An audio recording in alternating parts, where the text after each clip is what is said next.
We have a Tesla coil, and no one's ever had that before. I think the closest thing we had to any production on Ride the Lightning was our backdrop, which had the electric chair and lightning on it, and a Metallica logo in sparkly foil. You know, the most important thing for us, I think, is just to continue in our 31st year to be as varied as possible so that we never rely on the same thing over and over again. I think we have to develop some special effects around here that aren't pyro. I think we have to find some real sparking devices. The electric chair was Dan Brown's idea. We always knew that we had a really good image that we never really used, which was the electric chair from Ride the Lightning. I had mentioned a lot of things that I wanted to do. Cliff Burton showing up in a hologram or something like that. You know, let's take this to another level, and just kept hearing, no, that can't be done, no, that can't be done. And the Tesla coils was one of those things, you know. Can't we have real electricity? And everyone just said, no, it's fucking dangerous, all right? It's deadly. That was very surreal.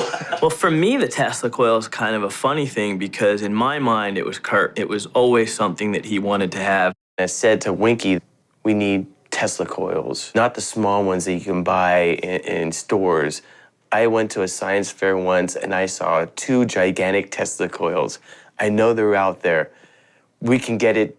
We can get them. We can do it. And when he first mentioned it at the table, I kind of started laughing at him, having no idea he was actually serious. He actually tracked down a company of people who are just total followers of Nikolai Tesla, the actual inventor of Tesla coils. 5, 4, 3, 2, 1, go.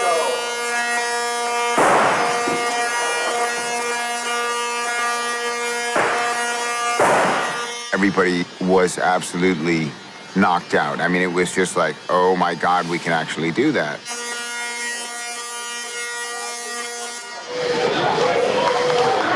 Absolutely fantastic.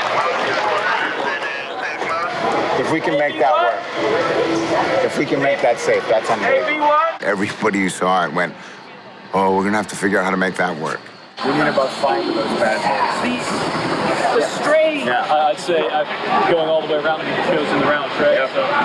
So, big factor. Just think of that thing right up in the arena. We got to get that People going. will lose their mind. Was it a unanimous opinion that was fucking awesome? Let me just break it down if I can, if I don't. What we just shot was 10 feet. Okay? You can go 20 feet, double machine. 95% of equipment is just fine at 15 feet. We have found that under some circumstances, we need greater distance, and that's dependent on the equipment. Or more critically, I have spot operators sitting in metal chairs holding metal spotlights. Normally, we don't even let people approach this sphere of death. The sphere of death. The sphere of death. Sphere of death. Apparently, it's a sphere of death. So the sphere of death is just that. It's the area in which if you walk in, you get zapped like a fly. It's like walking into the old bug zapper. I'm directly under the lethal kill zone. No, there's live bolts of lightning just flying overhead. On occasion, when I'm standing right here and I'm tuning, and if I'll have both my hands on the bass strings, I'll get a jolt. It's enough that I gotta let go and walk away. But the guy who fires it stands in front of me, so it makes me feel better. We actually have 3 people on our crew. One is the guy pressing the button. The other 2 are watching and holding e-stop buttons so that they can make sure that there's nobody in that zone of death. And there's a guy sitting down there. You know, he's like, okay, okay, okay. And if, you know, it's not okay, you know,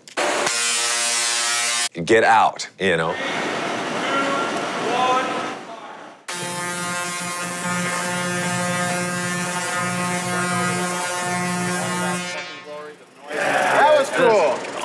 It's incredible when the electric chair comes down and the Tesla coils start firing and you have these huge lightning bolts coming out of it. I mean, it's super impressive. I love it, man. Winky came up to me and said, I did it, Kirk. Right on. Right on.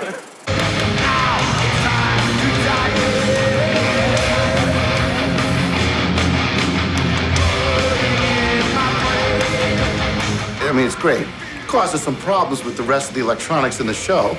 You know, no one ever figured that a Tesla coil would fry equipment, but it does.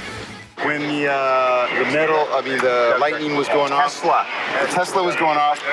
So was the bass. Yes, I know. So are the guitars. Second we turned it on, shit, everything went berserk. I mean, the PA went off, the crackling, the banging, the popping. We were lucky we didn't actually break it. We had to poke around. We were on a digital distribution system. We went analog for that one song. We had to move a lot of stuff from under the stage. I am amazed, to be honest with you. We've actually got it clean. These are technically very complex, but the effect they deliver is simple, it's visceral, and it's just blatant. And I can't wait to see how the crowd responds.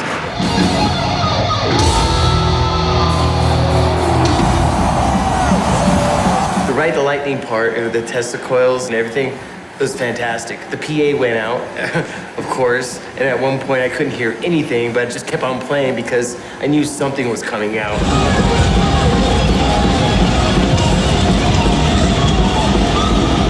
Oh, Ride the Lightning is the absolutely perfect song for this. The chair that come down with the lightning all over it, great. Ride the Lightning. It's still my favorite. Electric chair! The best, lo mejor! Ride the Lightning, man. That's incredible, man. I can't believe it. It's just huge and spectacular. Right on.